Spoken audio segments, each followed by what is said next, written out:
It was 2015. I went through a bad breakup, caught my ex cheating, and in that rough time, I like kind of looked within myself and I decided that, okay, you have to start working harder. You're not working hard enough. You need to work smarter.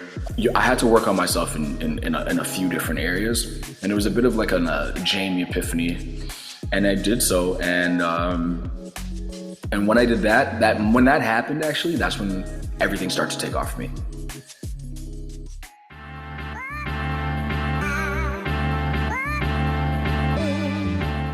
You're listening to Creative Breakthrough, the podcast that provides you with the strategies to elevate your creative passion to the next level.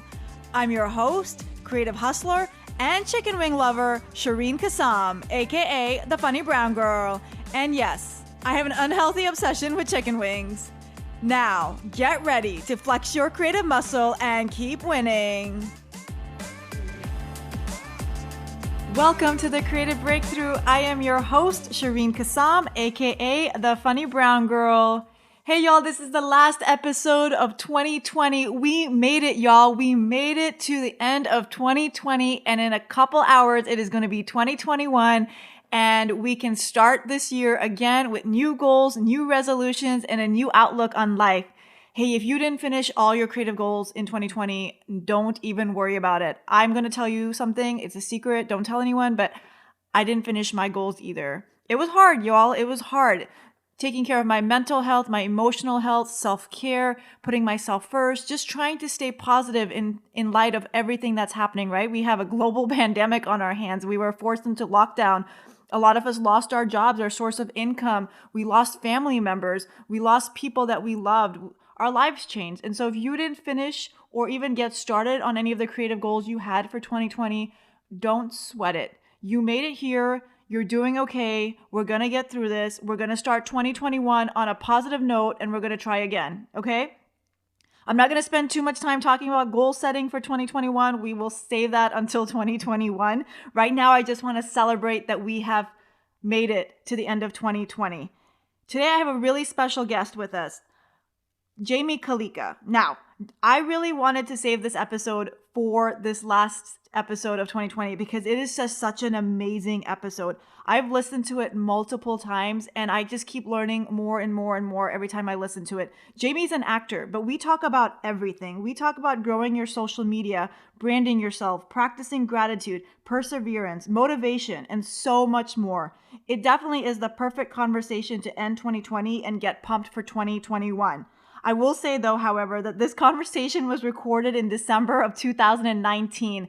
I've been holding on to this episode because it's got so much gold in it that I just couldn't decide when to drop it. And I felt like now was just the right time to drop it because it'll help us end the year on a positive note and just be excited for next year. So who is Jaime Callica? Jaime grew up in Toronto, Ontario to a single Trinidadian mother of mixed Chinese, Indian, and Spanish ancestry. Growing up, Jaime would be regularly seen putting on performances for relatives and friends from the tender age of 2, where he'd impersonate his idol, Michael Jackson. From young, his love for entertaining was quite prevalent, and with that, he started his performing career in dance, until he discovered his love for acting. To date, in albeit short 6 years in the business, Jaime has, through training, tireless persistence, and the sheer desire to succeed, curated an impressive resume which includes many popular and award-winning television shows and feature films. In 2018, Jaime successfully obtained his O1 work visa to the United States and is excited to take his career to the next level in Los Angeles. Most recently, Jaime booked his first series regular role playing Agent Brian Rollins in Tyler Perry's Ruthless, which premiered in 2020 and has been picked up for a second season. And his second Disney movie comes out in 2021 titled Under Wraps. Jaime's goal is to continue doing what he feels he was put on earth to do: entertain. So what are we waiting for? Let's get started. Welcome to the guest chair, Jaime. Thank you for having me. No, thank you. I can't believe it's funny how we're connecting because I don't know if you remember how we first met. Well, we didn't really meet in person.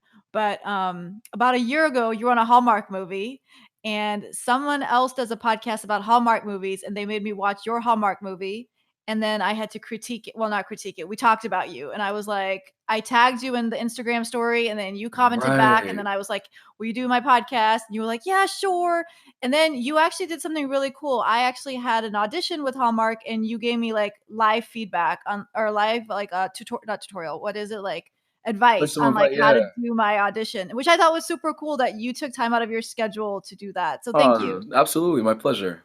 So that was awesome. Do you do that? Like, I didn't remember the origin moment. The other stuff I remember, but the original, like the how, you know, we found each other kind of thing, I didn't remember. So thank you for reminding me of that. Yeah, I forget the Hallmark movie. It was with Mark and and Christina Milian, Memories of Christmas. Yes. Yeah. For you. Thank you.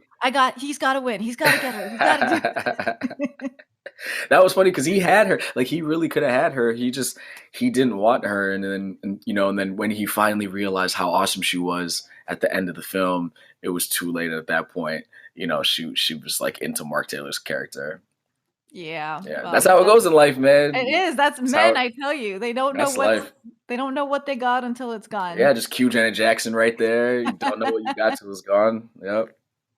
So I thought that was really cool, and I noticed you do that a lot. You give a lot of advice on Instagram. Is that because somebody helped you get to where you are, or? No, that's because nobody helped me. Mm-hmm. Yeah, it's like it's not even to make a point. I think it's more my personality in general. Like I've always been the friend that tries to help. Like I'm the help. Like you need car parts. I have a guy. You know, you need like my dentist is super dope. Like come to my like I've always tried to be that like nurturing friend. Mm-hmm. And then the creation of social media just meant I could now be like that dude with strangers like in Slovenia also. Mm-hmm. So I think it's really like part and parcel to just my personality, and then me being able to see that there's a lot of people that want to do what I'm fortunate enough to do, but just have no idea where to start. Mm-hmm. So I get like hundreds of DMs a day. People say, "Hey, I'm an aspiring actor, actress. Like, what do I do?" And I love fielding that question because it's hard. Like, do you spend a ton of money to have headshots and these things that make you maybe look a certain way, and in reality, you don't need any of that. Just like throwing a white T-shirt and keep it right here and have a friend shoot it for you, and you're good. Like, it doesn't need to be a $600 photo shoot for headshots just to get some momentum, you know? Mm-hmm. So I like to help when I can. So when they ask you, like, what advice do you have in your DM, what do you say? When I first started getting that question, I would just tell them like what I thought they needed to hear, almost chronologically. Now I'll say like, okay, well, listen, where are you in your career? Like, do you have 10 credits and now you want to take it further? Have you never taken a class in your life? So now I cater my response to their particular situation so that it makes even more sense. You know, like telling someone that they need to give up their third job because they don't have enough time to focus. I'm like, who am I to tell you that? Like, so now it's like, all right, let me hear where you are, and then I can see if I can give you a little bit of advice to help you along the way. Mm-hmm. Wow, that's cool that you take time out of your schedule to do that. I try. Awesome. I definitely try. I noticed you have a very big social media following. How did you create that brand and develop that? It was funny. Twitter was like the first one for me. Twitter and Facebook, because I like words. I've always liked Twitter and Facebook more. But then with Instagram becoming so popular, I realized that it was a tool that could help me in a business where we have so little control over, our destiny, our fate. Right. I thought, what can I do to help myself? And it was like, social media is the answer. Let's make your online presence as strong as possible. You can control that. And then hopefully, nowadays we know it's pretty factual. Producers and networks and whatnot are going to people's pages to see what their pages look like. So it's actually, it can hurt you, but it definitely can help you. Mm-hmm. So that's when I decided to like turn my Instagram around and create like a visual theme to the page and post regularly because I could go like 40 days not posting on Instagram before, where I would Right. tweet every day. So it was really me like acknowledging the fact that Instagram is important in the world right now, if it means getting your face and your brand and your product out there. Okay. Has anybody found you on Instagram and booked you for something? Mm, no, I haven't booked a job because of Instagram, but I know that it's not hurt me. Like I Mhm. know, like I tested for Batwoman earlier this year with Warner Brothers CW, Mhm. and one of the first questions they asked my team was like, what are his social handles and like how many followers does he have? Wow.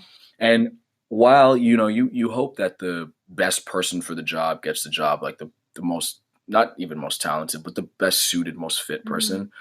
Um, I understand it. It's business, and um, if you have someone that has 1,000 followers and you have someone that's 100,000 followers, Mhm.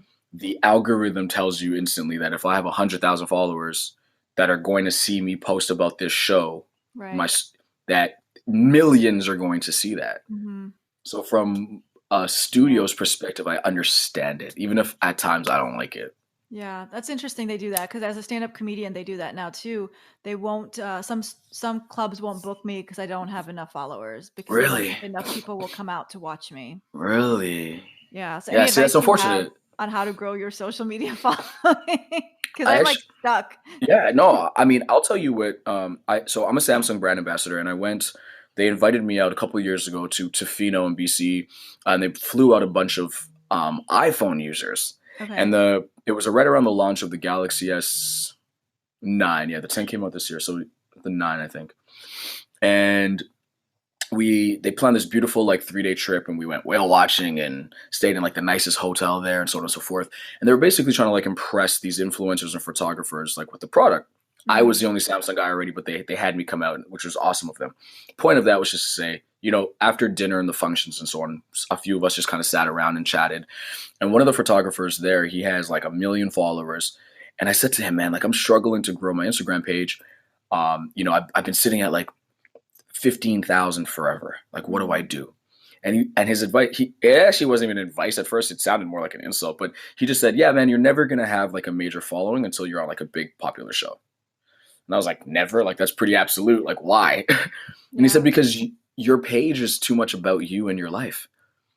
No one's going to care about all the things. Like, you post, and we're looking at it. He's like, yeah, you have some stuff with you and your mom, the cars you like, when you take a trip, the odd flower that you think is pretty, but not one group of people could like all of that. Whereas the most popular pages on Instagram have one central focus. So it's all flowers, it's all working out, it's Mhm. all physical environments, it's all textures, it's all them nude. Like it's never a combination.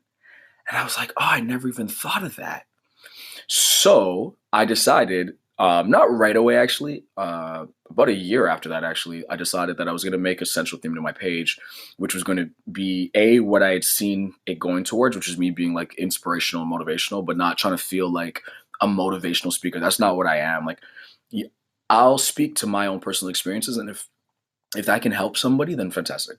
Like I'll talk about lending that guy money and then he screwed me for the money and how it really hurt me financially for a long time. But look at where I am now. Mhm. So, and I'm not, while I'm Catholic, I'm not out here, quoting scripture because I don't want to feel preachy.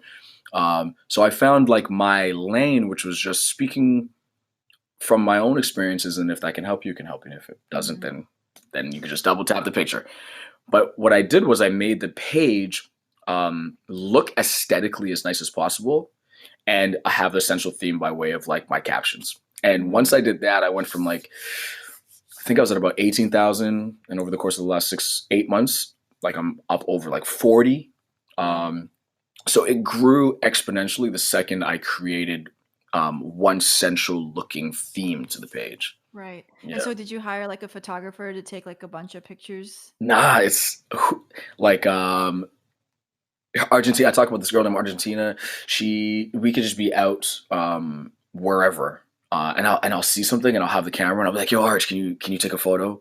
And she takes a lot of my photos for me. She's not a professional by any measure. Sometimes it takes like, like 2 dozen. I'm like, "Come on, Arch, are you not looking at this, man? Come on, what are you doing? We always seem so put together. You're Like, always come like on." dressed for the occasion. So I assumed you were like getting ready for your N- photo shoots and every. no, And I love your posts because you are very open and you're different than other social media people who only post the good stuff. I like how you also post the bad stuff, like you said, like you didn't yeah, get Batwoman, the guy who stole your money. Like you're so open and real, which I think makes you so personable. thank you. Yeah, like I just got back from I got back from Atlanta for like just a weekend, and like a rodent got into my house and like chewed up my bag, and I was so cheesed. Like that was a loss because so it's definitely not all like apple pie and Hmm. Janet Jackson. I definitely take some L's, and I like talking about them because it, like you said, it just it I want people to understand that we can make social media social again, Hmm. and it can be real life. It doesn't have to just be what people say, like social media is not real life. No, man, like it depends on the content you post, and if you post stuff that really like is your life, then it's as real as it is. Yeah. Well, and it also helps make people realize like you're you don't I mean as an aspiring actor, you don't book everything. Like people we look up to you, right? And we're like, "Oh my god, Jamie books everything. Why can't I book anything?" And it's like you're when you're honest about things, you're like, "Oh, okay, so it's he's actually struggling just like the rest of us." Oh yeah. I mean, not as much as me, but like,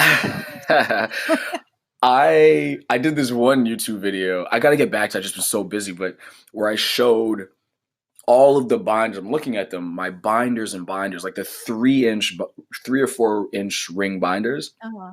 and I have like one, two, three, four, probably like 5 or 6 of those, which are hundreds of pieces of paper. All the auditions I did not book, and then I have 1 inch red binder that are the size from the auditions that I have booked in my Uh-huh. career. And it's not even full. Like there's lots of room in it. It's like there's no. I have like 10 more years of like booked jobs, and then that 1 inch. So I say that because again, just going speaking to what you just said, you just see, I'm doing a movie with Christina Milian one Christmas, and then the next year I'm with Kelly Rowland, and then there's Disney, and now I'm with Mr. P, and like, nah, man, like there's hundreds of jobs that I was so close to that I didn't get, or Hmm. dozens of jobs that I was on hold for, pinned for, and you're like, oh man, this job could change my life, or the money, or just you wanted to work with this particular director or producer or whatever it is, and you don't get it. And Right. there are way Hmm. more of those than the actual bookings. And how do you stay positive like during those times when you don't get the bookings? Because you're It's so positive. It's like sometimes it's like, "Oh my god, Jamie, stop being so positive." yeah, and I think that's why I actually do enjoy the posting the when I take those L's and those losses, because it is almost to like level the Jamie playing field in like the land of social. You know what I mean? Like I don't want people to get like desensitized to the positive things, Mhm. thinking that this can't be real. There's no way anybody's this positive all the time. Because yeah, I get mad. I have crazy road rage. I'm not proud of it, but it exists. So to answer the question, um, there are times where it's hard. A lot of times I've cried. I'm not a cry baby. I'm not out here crying every day, but you might, especially for me, like something might go wrong with the car, and then I don't book the job, and then my mom gets sick, and then like and then my heel breaks, and you're just like, Lord, are you sick? Like, come on, man, like just please just cut me some slack. And I think for me, I've been able to, over the last number of years, kind of see most situations in a glass half full perspective. So as cliche as it sounds, like even when things are going badly, which like we're talking, first world problem badly, Mhm. I have the ability to say, man, I'm sitting in my house, like I have a car outside, I'm food sure, I eat every day, I haven't ever not been sure of whether I could eat every day. Mhm. So when the car breaks, or I don't book that 19th job in a row.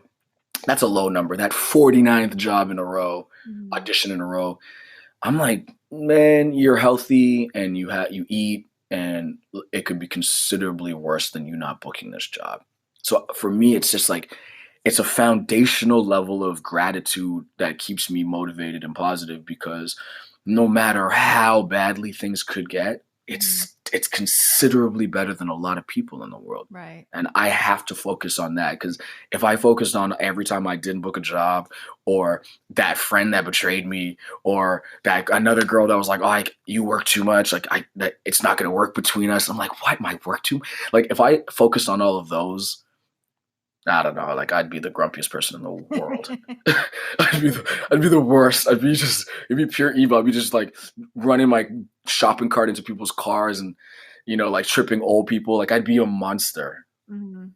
So you just gotta have like a foundational appreciation for the things that you do have. Hey, it's me, Shereen. Sorry to interrupt. Creative Breakthrough listeners, are you enjoying this episode? If so, I have a quick favor. Could you leave us a review, whether on Apple, SoundCloud, or whatever platform you're listening from? It's a great way to pay it forward and let other creatives know about the show. Thank you so much. I appreciate it. Okay, I'll get back to the original interview now. Thanks. Bye. I like that. So I want to rewind a little bit because usually I start with this question and I didn't start with that with you. But when and how did your creative journey start? I was young actually. I was a kid and I saw Michael Jackson perform for the first time and that was it. I wanted to do what Michael Jackson did. So much so that at daycare when I was really small, there was a period where I wouldn't answer to anything but Michael Jackson. So they actually had to call my mom in because they were like, Jamie's not listening to us unless we call him Michael Jackson. This has become a problem. That's hilarious. Yeah. So I actually started impersonating Michael Jackson for money. Like I got hired to do community events, weddings, birthday parties. I competed in Toronto. There's a competition called Rising Star competition, and I competed in that, and that was like my first love was just dancing and or impersonating Michael Jackson. And fast forward a number of years, lost touch with it, got into sports, and then got into business, and then one day just woke up and was like, today's the day. And at that time, I owned a number of retail stores, like convenience stores and whatnot. Yeah, In no, in Vancouver, okay. and then and real You're estate. working with my people, with my Punjabi people. That's right. Yeah. And then I just one day woke up and was like, today's the day. And I called my realtor and I said, hey, let's list it all. I want to act. And he laughed. Like he thought I was playing. He's like, oh, this is very funny. All right, so what do we want now? We're gonna start buying apartment buildings? I was like, no, Ron. His name's Ron Ansel. I was like, no. I want to sell it all. I want to act.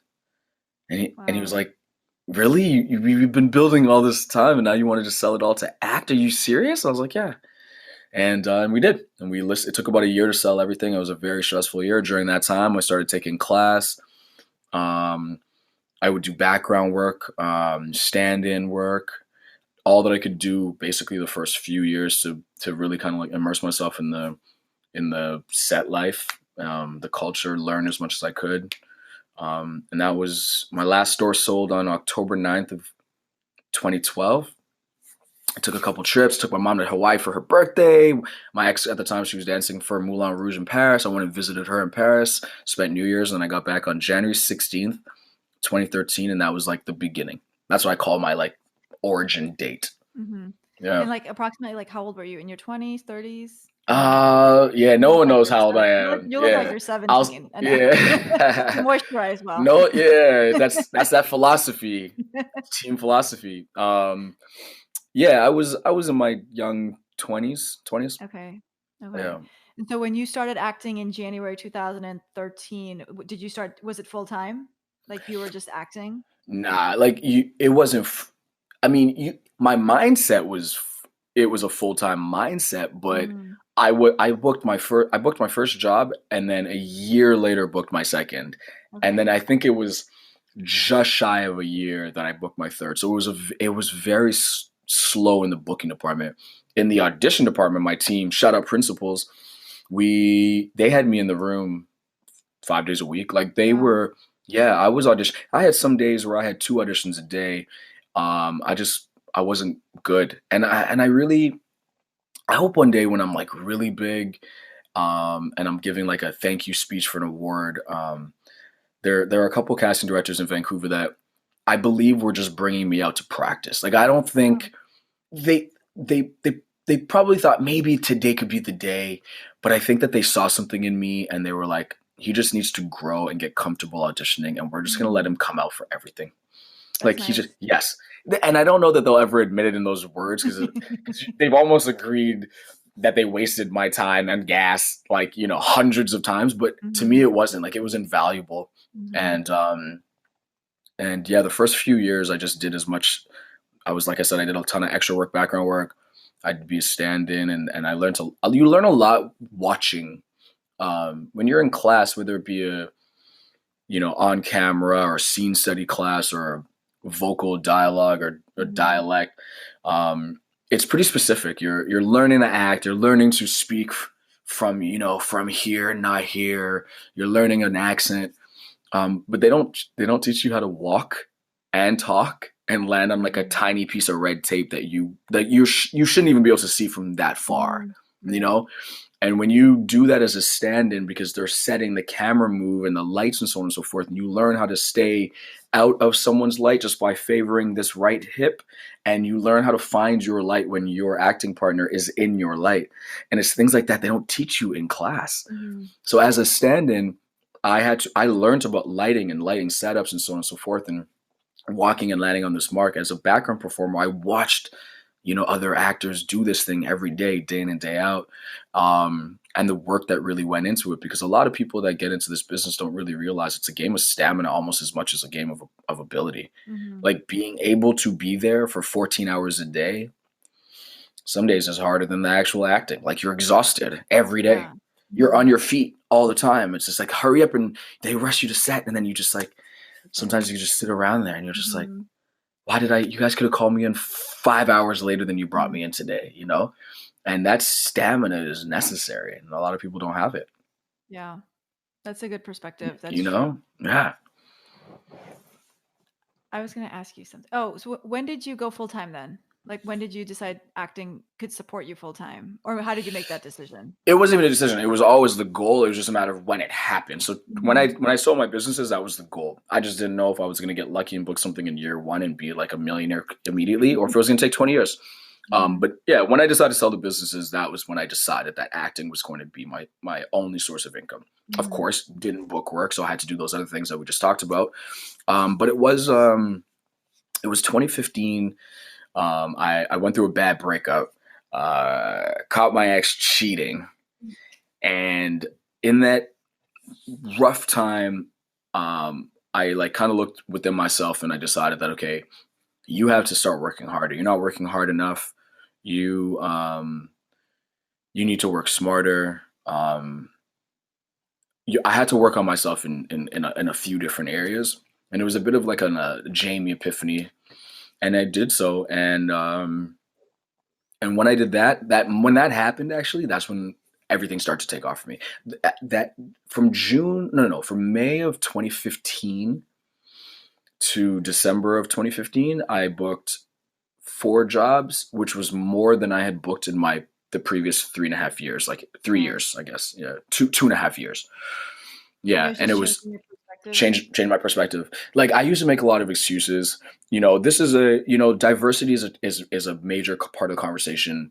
And they are casting slightly more diverse, but Caucasians still make up 88 to 92%. I read that Mhm. in something pretty official the other day on SAG-AFTRA or the union in Canada, ACTRA, which means you know there's still a long way to go when producers and writers are writing these roles still pretty Mhm. heavily Caucasian. Like it's you can't deny that fact. Like if you turn on your television any given day, the head of the FBI might be a black guy, but then like everybody else is Caucasian in the show. Yeah. So that wouldn't even be 10%. you Mhm. know. Yeah. So while we're talking about it, it is getting better. I used to it used to upset me. Um, I used to feel like I didn't have an opportunity to win because it was a game that was written against me. Mhm. Um, and it affected me. Like I'd go into the room and say there were 10 guys, there'd be 8 Caucasian, 1 Asian, and one token African American dude. And while I was happy to be there versus a lot the everybody else that wasn't the me there, Mhm. I still it's deflating to think that you're the wild card. Like Mhm. they maybe if everybody else is not on their A game, maybe they'll give me or said Asian dude a shot. It felt like I was fighting for crumbs. Like I was never allowed to sit at the dinner table. And when I had said epiphany, I realized that man, you're making excuses. You just suck. You can't act. Because if you were better than them, they would hire you. Mhm. And that is the key point now. Like for me, I decided that I just needed to work harder and smarter than all of my peers, some of my friends. And I did. I just started working harder. I introduced an assistant, like a part-time assistant. She would come and run lines with me, drive me to my auditions. That's two things that were huge because A, I'm always late. Always late. Number Oh one. yeah, Number I see that. No, just Yeah, yeah, always late. okay. Number two, instead of me having my lines and just doing it in my head and then trying to see where I made mistakes and clean it up myself, I had someone sitting here cleaning it up instantly. Mhm. Instantly. So when it's them and not they, I clean that up. So my word consciousness went from word conscious to word perfect Mhm. with the introduction of a person that I paid not even a lot, $40 to come and Yeah. help me. The driving there, driving there, not dealing with the stress and traffic. We'd run the lines like I could sit in the car and I get there on time. I'm not stressed. I'm not dealing with parking. I just get up, I go, and I kill the audition. So the introduction of her in the mid to end of 2015 was it was paramount. Like my acting took off because I started working smarter. I started making less excuses, and I realized that if I wanted to do this, I simply had to just be better than everybody else. Mhm. I had to be better. I couldn't bank on like being kind of handsome. Like I used to think, oh, you're good looking. They're just gonna like offer you roles. Mhm. That's the biggest nonsense. And while some, I even know some of them, their looks might have got them in the room, and they had something that the studio saw and loved. Whether they had 1 credit or 50 credits, a lot of times people will discredit someone's ability because that person just got the job because they're beautiful. No, like they got the job for probably another reason. Like maybe their looks got them in the door. But I stopped like banking on my looks getting me the jobs. I thought my looks would get me the jobs. And once I, removed all those negative things from my mind and like looked at myself in the mirror and was like, man, you're never going to achieve your goal because you simply just don't work hard enough for it. I started to book everything. Mhm. So how do you, like you said, work harder and work smarter as you continue acting? Like, how do you continue to work that muscle, that artistic muscle? Thankfully, and if you're asking me specifically for me, thankfully, I've been blessed with a team that agrees that we never wanted me to be an actor that just played one thing. A lot of times, you'll see actors that they're one note. Mhm. Pardon. They're always say the funny guy in the exact same capacity, or they're always a cop or soldier. They're always a thug, whatever it may be. My team, we all agree that it was never going to be that. So for me, I've been fortunate that my each time I audition or book a role, it's completely different. So I'm playing a writer, and then I'm playing a doctor, and then so it's I've been really fortunate in the sense that my team has been able to get me these looks at jobs that are very different from each other, Mhm. and then I get to set and then I give it my best, and then you put something in yourself. Like I say, I always use this as like an example for many different things, but when you allow something into like the fabric of your being, like it's in there. Mhm. um I, I use one example, and I don't know if it's too dark for this talk, but it's like you can edit this out if you don't like if it's too dark. But I've never put my hands on a woman ever. My mom taught me that you don't do that from small, and I never have.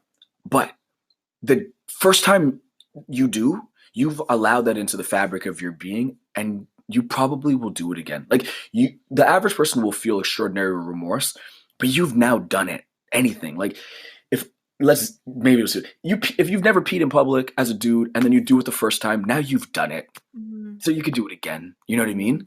And there's something about like really trying to stretch yourself by playing different characters because you've allowed something into the fabric of your being, and now you've taken attributes from the doctor, and the next time you play a surgeon or maybe even something completely unrelated, it still like lingers in your fabric. Mhm. You know what I mean? Got So it. for me, I've just been fortunate that even when I'm auditioning, I'm taking it on like 110%. Like, okay, he is uh, a a bellboy at a hotel that is like really sassy. Okay, so when I'm prepping that, I'm thinking, okay, what does this look like? What does this look like? Let's bring this into my body as best as possible. Maybe I gotta go on YouTube for a second, watch a show or two, blah blah blah blah blah. Okay, cool. So now have sassy, have whatever. Now I get an audition where I'm playing a flamboyant gay character named Xavier on Unreal. I can check back into like the Rolodex of things that I brought into my fabric. Mhm. So when I have all these like hand gestures, like all this stuff, it's not me doing it for the first time. It's because I've already I just play with it. Like I'm watching TV and I'll watch Modern Family and I'll be like, oh, like Cam, the character Cam, he's a Mhm. straight dude. But no, he's so good at that you would never Right. know. But that he didn't just develop that overnight. Like in his Mhm. career, he's allowed that into the fabric, and Mhm. then it's kind of just sits there dormant. So I tell people all the time, like my first acting coach, he said, you need to have 1,000 languages. Mhm. You got to be able to. The example that he gave, he said, if you look at three people crossing the street, one's a mom with a stroller, one's a lawyer, one's a courier, one's an athlete. How they cross the exact same intersection at the exact same time is going to be completely different. The parent is going to stay. They're going to see the walk symbol. They're going to look left and right. They're going to look left and right one more time, and then they're going to step off of the curb and cross the street. The Right. lawyer's not even looking up. If he feels someone walk, he walks, and he's on his BlackBerry, right? He holds a briefcase, and he's on his phone. The courier is already in the road, just waiting to bob and weave through traffic because he's trying to like make that delivery, and the runner's staying warm. And then the second he can go, he goes, or they Mhm. go, right?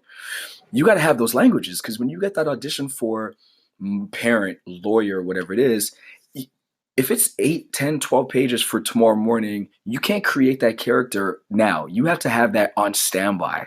You have to have what lawyer looks like, how lawyer speaks, or medical jargon, or homeless person. You got to have those ready. You got to have 1,000 languages at all points so that when you get the words, you're just putting the words on something that you already have in the fabric of your being, right? Mhm. So that was one thing for me that I just like really implemented early was just get as many languages in there and stay ready.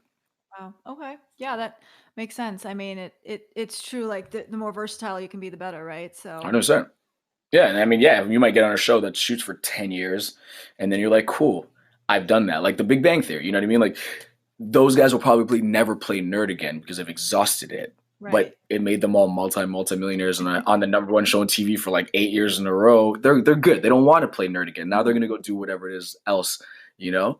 But Right. you have to have that in your arsenal, your Mhm. repertoire, to be able to even get that job. And if you're trying to create like night before, the camera picks up what's not real. Mhm. Whatever's real is gonna play. Whatever's not real, the camera gets instantly, and so then does the viewer, or in this case, a casting director, the producer, and so on and so forth. So you got to have those things kind of always ready, and then it's just a matter of memorizing your lines. Mhm. Okay. I will try that. Yeah, So, like when you're watching TV, do you try to mimic some of the characters and like? 100% of the time. Watching Okay. TV with me, like I can't watch TV with anybody that's not a close friend because it's annoying. And never at their house either because they could tell me to stop. In my house, you can't tell me anything. Like you come in my, like I get it's annoying, but Mm. what I'll do, especially like as a Canadian, there are certain words that Americans just pronounce differently, Mhm. Right. and so I'll Melodic. hear I'll hear a word and think, oh, yo, is that how is that how they pronounce? And I'll hit pause and I'll say it a few times, and then Mhm. I'll rewind it and then turn and say, hey, listen to me say that and listen to them say that. And Mhm. I'll say it, they'll say it. And I'm like, yeah, that sounds right. I'm like, are you sure? Because I'm gonna get this in here. Like, I need to know now that this Mhm. sounds authentic. Right. Because again, you can't get to the room. Even right now, someone the other day said they're like, "Oh man, you've been in Atlanta for a month and you already sound more American." I was like, "No, I stay in like a standard American now, not because I'm trying to be fake or putting it on, But because for me, it's not full blown method acting, but it's easier for me to have a bit of a standard American accent all the time, and then know that I'm bringing that to my performances than have less of it, Mm-hmm. sounding slightly more Canadian, and then have to convert back. And then you hear cut, and then Mr. Perry's telling you, buddy, it's not sorry, it's sorry. Mm-hmm. We're not sorry. Like you gave yourself away there. We got to go again. Sorry. And you're like, oh, I'd rather just say sorry all the time. Oh, like American O's or A's. Like just Mm-hmm. stick to Yeah. that. You know what I mean? So there's little things like that I like, little cheats that I've given myself to just help myself. So you recently moved to LA. How did you know it was the right time? I watched a I watched a movie of mine called Christmas on Holly Lane, where I played a doctor, Dr. Jake Allen, and I love the movie. But there was one scene getting towards the end of the movie. It was a big like 5 pager, tons of dialogue and lots of like um, quirky but fun, and then back to serious and like heartfelt moments in the scene with my co-star Karen Holness. And I watched it and was like, "You can act. You can act." Before that, I didn't know. I wasn't sure. I would I'd have little viewing parties in my house, or I'd watch the stuff by myself, and I would often be unsure. Like, does this look natural? Is this good? And I would ask people, but the people that are here are my friends and family. Like, no one's gonna be like, "That's garbage, bro." Like, Right. no one's gonna say that. Um, and I watched Holly Lane, and it was the moment that I thought, "You're good, you dude. You can do. You're good." Mhm. And that week, like I think that was a Saturday or Sunday, like that Monday or Tuesday, I messaged my agent, my manager in LA. I asked him for 3 or 4 names of lawyers, immigration lawyers. I called each of them. I then took a couple days to think about who I liked the most. And then I hired my lawyer. I got all the stuff done like instant. Anything she needed, I gave it to her right away. And I got my visa instantly. Wow. Yeah. That movie was my jump off Your jump in. on. Mhm. And has it been everything you thought it was, or is it LA? I mean, you hear LA is a different beast. Has it been a different Yeah. beast? Yeah. Yeah. It's it's like the loneliest place in the world. It is crazy. I went there not knowing. I mean, I know people, but they're acquaintances, and no one was like really going out of their way. Mhm. Um, but it was I never, as a man, I say this. It's a crazy statistic. I never in my life, let alone as an adult, woke up and went to bed not having seen a single person that I knew like day in and day out. Mhm. Yeah, day in and day out. It was Wow. crazy. Um, because I didn't know anybody, so Yeah. I could literally wake up and go to sleep and not see anybody that I knew, and that was hard because that would never be the case in Vancouver, never be the case in Toronto. Um, I'd see somebody, my mom, my lady, a friend, the grocery attendant, like anybody, and that was really hard. Just like living this life of like solitude, and it was really really lonely. And then you make a couple friends, and you get out here and there. But again, my purpose of going wasn't to be super super social and like party and stuff like that. I wasn't moving from Idaho to like sunny California. Like I went there for a reason, for Mhm. work. Right. So I knew that it was going to be a harder transition than say someone, especially the fact that I still have my house in Vancouver, and my it was going to be I knew it was going to be an expensive year because I have all these Los Angeles expenses, and I still have all of my Vancouver Mhm. expenses, where most people like move from a city, they sell everything, and then they make the move. Right. So yeah, the first number of months were hard, and self tape auditions, like they get expensive because while I have a whole self tape setup, I didn't know a single person to tape with me. Like, who was gonna read with me? Yeah. Who was gonna hit record? So just little logistical things like that were it was hard. It was really Mhm. hard. So I'd fly back to Vancouver every 2 weeks just so I could like see people I knew and not be like by myself. Mhm. So how did you stay positive during those times? Because I know a lot of people move to LA and then they move back to wherever they came from because they Yeah, were depressed, or yeah, they got into this funk where they couldn't even work. Like they just lost all that motivation. yeah. I think only because I don't know how to say this. Like, I really believe that I was born like for great. My mom said to me from small, she was like, "You're born for greatness," and I know how it sounds when I say it. Like, if your mom says it, it's all right, but when you say it about yourself, like I hear how it sounds. I do, but I believe it.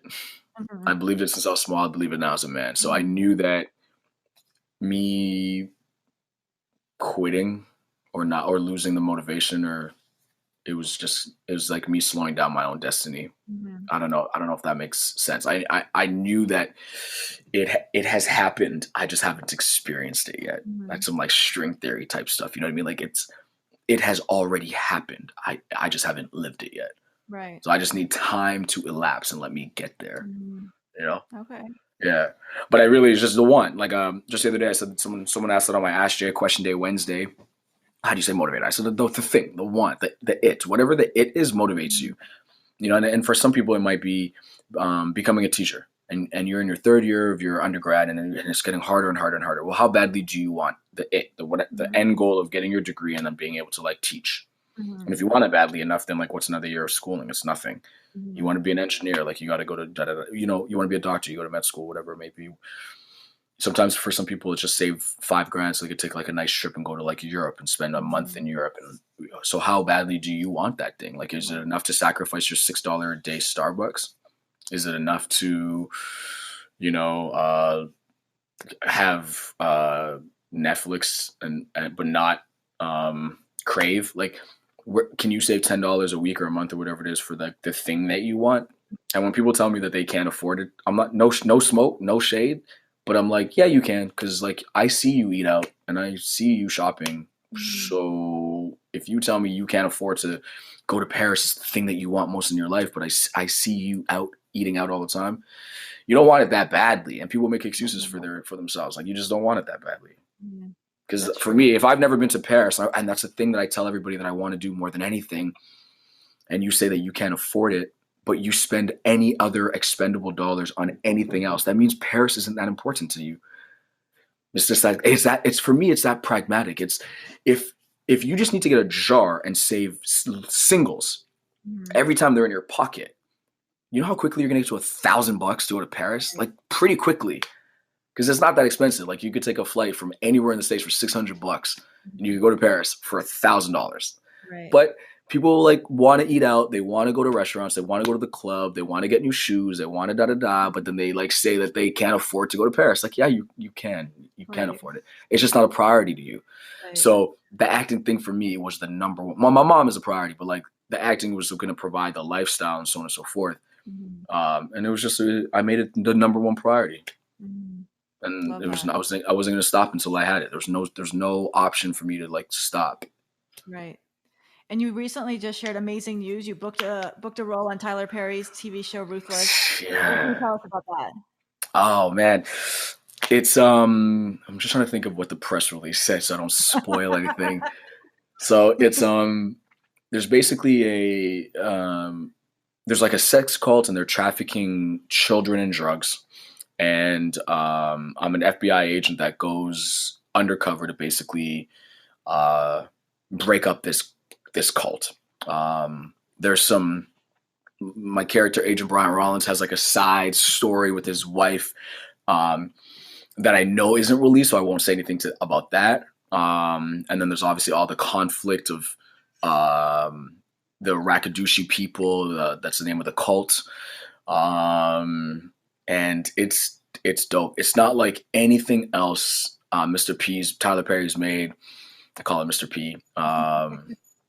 And his following are going to love it, and I think he's going to earn like millions of new Tyler Perry lovers because it feels so completely unlike anything else that he's ever done. Yeah, awesome. And I'm I'm so happy I'm like so blessed to be on it. It's crazy.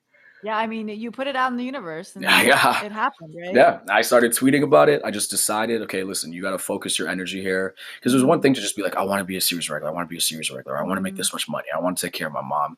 I want to buy this car. I want to do this for my boys. It's another thing to be like, I want to be a series regular, but I want to be a series regular with Tyler Perry. And I decided that, and I told my team that. I was like, anything that he has, make sure I'm auditioning for. And I just started tweeting it every day. Mm-hmm. Tyler Perry, hey, and I even said to my followers, I was like, hey, you guys are going to get tired of seeing this. You don't have to retweet this every day or like this every day. Mm-hmm. This is less for you and more for me. This is me telling me and the universe and God, like, I'm ready and let's go. Yeah. And I did that every single day. Love that. Awesome. So last question before we jump in the lightning round. So what advice would you have for creatives just in general, or even who are looking to be in acting? I would, again, this is going to sound kind of dark, and I've said this before, but I have to say it because it's the truest thing I can say. If you love any two things, acting and something else, so acting and nursing, acting and doing hair, acting and anything else, do that. Do that, because it's not a game where you could split the love. Not in, say, your early years. You know, once you're 10 years in and maybe really established, and now you want to go and open a restaurant, you know what I mean? Whatever, like Mark Wahlberg can have the Wahlburgers because he's Mark Wahlberg. You know, The Rock can have his tequila because he's The Rock. But when he was building his acting brand, he wasn't trying to split his attention away from acting until he was The Rock. Ryan Reynolds, same thing with his liquor. And Drake, it was music. It's just music. All he did was make music. And then when he was the Drake that the world knows, then he was like, all right, cool, let's make some clothes. Let's bring in other artists. But he didn't do that in the beginning. And acting is one of these games where if you don't give it 110% of your love and affection, you're going to fail. Sorry, you're not fit, because fail, I don't like using the word failing. Because that's very subjective. You're not going to achieve your goal, whatever it may be, and you're going to blame it on something that it wasn't. You're going to say it's because you're black, or because you're a woman, or because you're a black woman. You're going to blame it on everything but the fact that you just weren't good enough and you didn't work hard enough. And everybody can be great. You just have to want it more than anything else. And I tell people all the time, if you love hair, like if it's 50-50, just do hair or be a nurse, because it's not going to go your way. And I'm like the proof of that. Like when I was splitting my attention, you just can't. You have to give it 110%. You have to be fully immersed and like really invested in it, and you will achieve your goal. But we can still have like a job to make ends meet, right? Or you say not to even have a job? I'm not saying that to the general populace, because I have to now because at any given time, anything I post, like hundreds of thousands of people are now seeing this, right? And it's going to grow. So I now actually, it's funny, I'm being more careful with what I say, because I know people will take it as like the letter of the law. Like Jamie said, break up with my wife. And I'm like, no, Jamie didn't say it. What Jamie said was like, if you're not happy in your relationship, fix it or change it. Jamie didn't say like, go get a divorce tomorrow. That's not what he said. He said, fix it. But if you gotta pay your bills. You gotta have a roof over your head. You gotta eat, right? I recognize that. What I think that needs to be oftentimes is like completely unrelated or completely related. So not that you're doing this other thing that you also enjoy doing, because then your complacency will develop and you'll just like get comfortable staying doing hair versus being on set, doing background work or being a stand-in. You're still on set. And you'll never see a restaurant scene in a show or a movie that has no people. You're still integral to the scene. So while you might not be a lead, if you're a patron, a restaurant goer, a cafe goer, a scared person running away from Godzilla, like you're integral to the scene. You're still doing your thing there, and you're on set. And you know, I booked a job 100%. I know 100% because this one day I was standing in on the show, and I'm in the lunch tent. There's a show called Motive, and so this guy comes and he says, hey, can I sit down with you? And I'm like, yeah, have a seat. Only tables. And we just started having a chit chat. And I said, hey, I've been acting for the last like blah, blah, blah, blah, blah. Like, tell me more. Like, what's a producer do? Like, what exactly is your job? When I learned that he was a producer, lo and behold, at like the end of that day, I had left for the day, get an audition for the next morning for that show that I was standing in on the day before. And which producer's in the room? The same one that I had lunch with. And while I had to give him a performance that was strong enough for him to want to cast me, and the director also had to like me, and then the network had to approve me, I know he looked at me in a brighter light, because we just had like a cool 10-minute chit chat at lunch.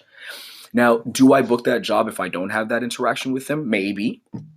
I believe that I got that one because we had a cool human chat. I wasn't trying to get anything from him. Remember, I wasn't sitting there with sides like, oh, hey, so I have this audition for the show tomorrow. Do you think like you know what I mean? Like I had no idea. I was just being a human and just having a genuine conversation, and that was it. And then look who's sitting there. And they say, hey, this is Jamie, everybody. And I walk into the room, and there he is sitting there. What was the point of all of that? What did you ask me right before that? I said that. Oh, do I need to quit my job? Quit your job. Okay. So while I tell the general populace, I get that you need to work. My advice is don't let it be another thing that you like really, really love. If you say are trying to focus on acting, if you think that you want to focus on acting, then you have to kind of cut the other thing that you like a bit out, I think, because you're going to be comfortable in that other thing. I tell people to do something that they absolutely hate. Like if you hate serving people, go serve, man, because you're gonna want to get out of there as quickly as you can, but at least you pay your bills. So while it doesn't like speak to your happiness daily, it speaks to your motivation in making the acting work. Right. You know what I mean? So it's do something that you hate, but that pays your bills. And that's going to be your motivator to like focus, or do background work, do something that's like in the industry, stand in, whatever, work at a studio. So while, you might be the receptionist, whatever, but you're at the studio, you go to Universal every day, like there's something powerful just about being immersed in that environment, period. And my first few years where I did a lot of background work, like daily, if you will, I think it was imperative. Like I just got to be there. I got to see other actors that sometimes I even knew. There were even times as an actor where I'm not speaking down to background performers. I've already said that they're integral and I did it for years. But there would be times where I would be the background performer and the person that got cast was like a friend of mine, and I'd be like a little embarrassed. Like not embarrassed for the fact that I was doing background work, but that I wasn't where they were and I thought that I deserved to be. And it motivated me. Like being there and having some negative reinforcement was like important for me. It helped me because I was like, hey, I don't like feeling like this. You know what I mean? Like I want to be that person. I think I can do it. So what do I got to do? Okay, cool. You got to read more. You got to watch more TV. You got to watch more movies. You got to take more class. You know what I mean? Whereas if I were just working somewhere else doing construction, I wouldn't feel the tension, the pressure. That like those things would never have played into my hand. Right. You know what I mean? Does that make sense? Yeah, it totally makes sense. Totally makes sense. And I think that's where I am. I'm at a place where I'm like, I need to get out and do my thing, but like I do need to pay my bill. Yeah. And that's why like I have a couple friends that I've said, we've been doing this around the same time. Like you've been acting a year less than me. Mm-hmm. And I can kind of like just hit them with like an ellipsis, like ... Like, I've been doing this 1 year longer than you. Mm-hmm. What do you, do you think that I'm just God loves me more than you? I probably pray more than you. Like I pray a lot. I'll be into my car and I'll red light, Lord, you good? I talk to him like a friend, if you will, like not disrespectfully, but like, hey, you all right? I'm having a good day. Thank you, Lord. I'm happy to be just driving this car right now. It's kind of cold outside. I got to get back to LA, but I still love you. Okay, green light. And I, you know what I mean? Like I have little chit chats like that. I don't expect everybody to. That's just my relationship. But when I talk to like a couple of my friends, I'm just like, what do you think the difference is? Like your day job is hurting you, man. Like you can't run your lines with the same focus because you're helping customers at your day job. And then you're going to beg for a favor to like run to this auditions, and that's how it goes. I get it. Yeah. But I think especially with acting, at some point it's like what has to give for you to take it to the next level, right? Like something either has to give, or you have to start producing all of your own content. And like you have the means now. We have YouTube, we have Instagram, so on and so forth. We have the means, but if you're not going to just do it on the traditional,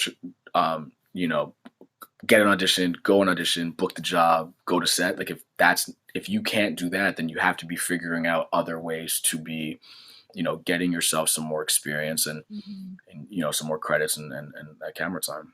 Right. Okay. And inevitably, sometimes it's just like, yeah, you got to lose that day job. You got to sweat it out at night so that you can You know, I was fortunate that I had I was a club promoter for years, and I built two of the most popular club nights in Vancouver, Fridays and Saturdays, and those two nights paid my whole life. Like they Wow. paid, yeah, all my mortgage, all my car, everything. You know, in the beginning it was $75 a night. In the end, it was considerably more than that. But I worked hard to build it, right? Like I didn't just sit there and be like, oh, maybe they'll come. No, man. Like I was giving out cards and I give people shots and drinks and I shut you on the mic and I go outside and I walk you into the club and I hug and oh, it's your friend's birthday? I got you. Here's my card. And I took care of everybody. And then within like a year, everybody knew you come to party with Jaime at his nights because he's going to treat you nicely. Right. And then the money came after that. But having those nights enabled me to focus on my acting Monday to Friday. And if I were working Monday to Friday, I wouldn't be here right now. I know that. You know what I mean? That's cool. Yeah. I was wondering about that because I used to see those posts and I was like, what does he do? Yeah. I'm so confused. Yeah. Yeah. I was like, I never liked the word promoter. I like host more, but in essence, I'm the promoter. Like I'm filling a guest list and getting the bodies into the club. But I did more because I love being on the mic as a hype guy. I also sold tables and so on and so forth. So I had my finger kind of in everything. It was like a maitre d' to the club, if you will. And I made sure that everybody had a great time. And like I said, it served its purpose for a number of years and it enabled me to just focus on the acting Monday to Friday. Quick, so lightning round. I'm going to ask you 5 questions, rapid fire. You just tell me the first thing that comes to mind. All right. What's the best piece of advice you've received? From anybody? It was from my boy Zach who passed away. He said, you have to work doubly, if not triple as hard as everybody else. And if you do that, you're going to be a star. What's your definition of success? Ooh, whatever makes you happy. Who inspires you and why? My mom, single mom, raised me by herself. My biggest motivation is to take care of her the next 25 years of her life. My mom's my biggest inspiration. What's a habit that's helped you on your journey? My relentless pursuit of success. I don't allow myself to fail. Like if it can physically be done, like I can't jump out of a window and fly because that defies the laws of gravity. But if it physically can be done, then I will not stop. I won't sleep. I won't rest until I achieve that goal. What do you want your legacy to be? That I was kind to everybody. I want people to just be like, Jaime was the kindest dude I ever knew. Where can our listeners find you online, Jaime? At Jaime Callica, JaimeCallica. So at Jaime Callica, Twitter, Instagram, Facebook, everywhere. Awesome. Well, thank you so much for taking time out of your schedule today, Jaime. This was super helpful and insightful. Thank you for having me.